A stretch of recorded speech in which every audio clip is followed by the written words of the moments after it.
نفسیات کسے کہتے ہیں؟ یہ کوئی ساتھی جاننا چاہتے تو نفسیات کا مطلب ہے منووگیان، سائیکالوجی۔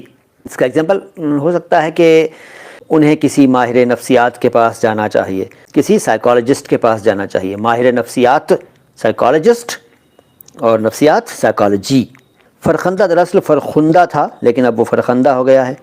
ایسے انیک شبد ہیں جو فارسی میں کچھ اور تھے لیکن اردو میں آ کر کالانتر میں کچھ اور بن گئے۔ ایسی بہت ساری مثالیں ہیں، میں وقتاً فوقتاً یعنی سمے سمے پر بتاتا رہتا ہوں، لیکن فی الحال یہ سمجھ لیجئے کہ فرخندہ جو ہے وہ فرخندہ تھا، اور اس کا مطلب ہے شبھ، مبارک، نیک، کلیانکاری، کلیان لانے والا، منگلکاری، منگل کرنے والا، والی دونوں، اور خوش، پرسن، ہیپی، یہ بھی فرخندہ کا ارتھ ہے۔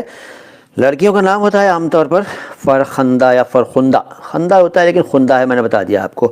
اچھا، حالانکہ کیا ہوتا ہے؟ کسی نے پوچھا یار اتنا کامن سوال کیوں پوچھتے ہو، پچھلے ویڈیو دیکھ لیا کرو یار۔ حالانکہ، حالانکہ کا مطلب ہوتا ہے یدیپی، although، یعنی ایسا ہے لیکن پھر بھی، یعنی اس کے باوجود، یعنی ایسا ہونے کے باوجود، حالانکہ۔